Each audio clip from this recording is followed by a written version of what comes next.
Hi, this is Johanna, and this is my introduction to the Altars to the Earth project. This is an art project. I am asking how can we be in better relationship to the land?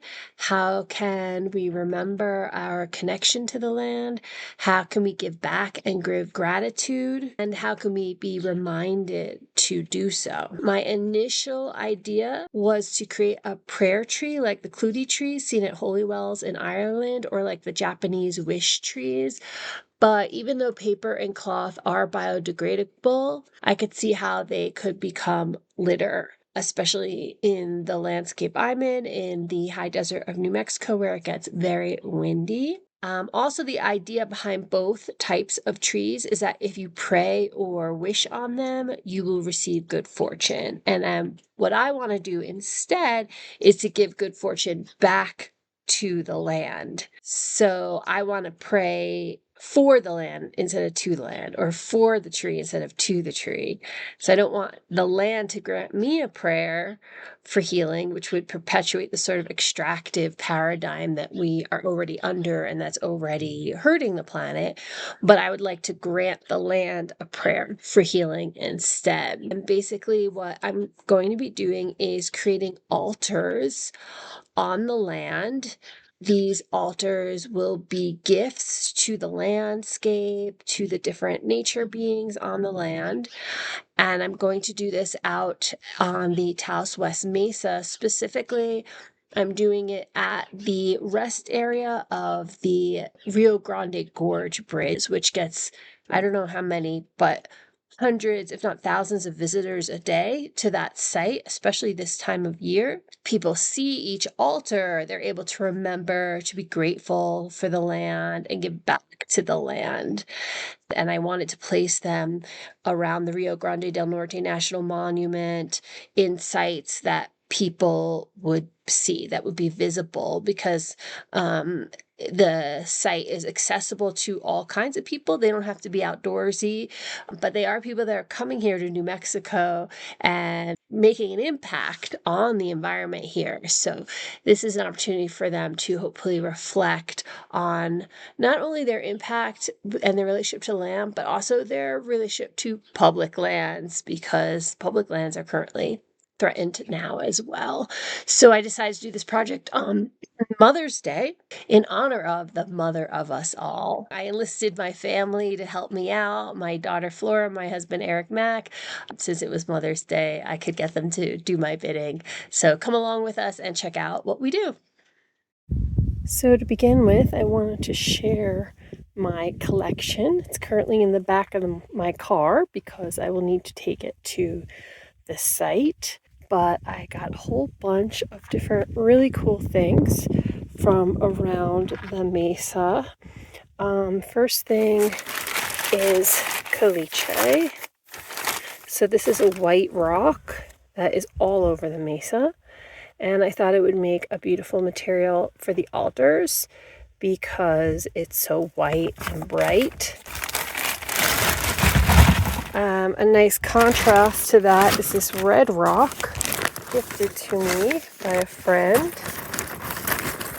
And it's a beautiful red color. Next, I have a bag of crystals. And this I got at Ojo Caliente. I did a walk there and I was looking for materials. They shine in the sunlight even more beautifully. Let's see if I can get in the sunlight here. Not as many of these. They're a little bit more special. So those will be a good accent. Let's see. Also, speaking of accent, probably my favorite find is I hiked out to the mica mine at Ojo and collected some mica. When I did so, I left a altar to the earth behind as well. Did a prayer, sang a song just to thank the earth for letting me collect some mica. And just, again, this will be an accent. There isn't too much of it. Okay, additionally, I have some bones that can go somewhere on the altar. I think bones are just so cool, and they're just a reminder to us of our own transience on this earth. You know, the earth lives forever, but the mammals come and go.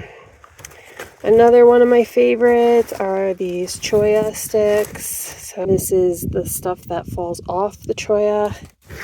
I just love the beautiful patterns that it creates, and so those will be a really beautiful way to maybe build borders around the altars. Also, I just got sticks. So again, like if I need to make the altars bigger, I want to make shapes, I just got a bag of sticks. Lastly, I just have this tiny bag of just random things that I found around my property. Just some pottery shards and some cool stones and things like that, that again can just be little accent pieces. Of course, I'll also collect things on the land when I'm there as well to add to it, but these are the things I'm going to bring on site with me. So originally my plan was going to be to just let the altars speak for themselves, but I decided not to take any chances. I kind of chose words that I consider to be prayers to the earth. These are the messages for the earth, and they're the feeling that I want to give back to the earth.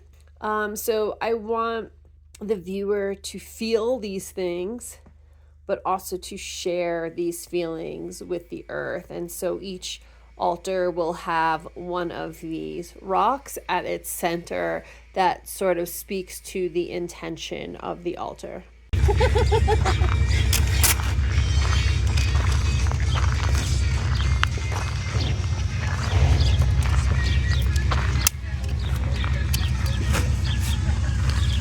All right, I don't know. This might not stay here long because it's on federal property. But even if it's just here for the day or two, it'll help show people what is going on here. But maybe they'll like the sentiment and keep it up. You never know. So there's that. All right, let's go build some altars.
altars open people's eyes to our relationship with the earth.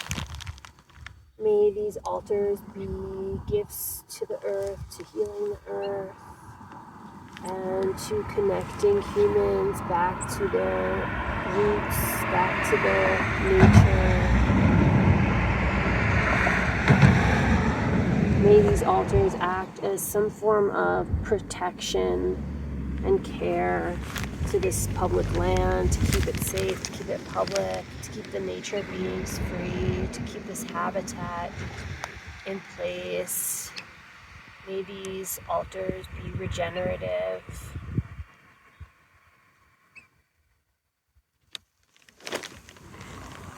May it be so.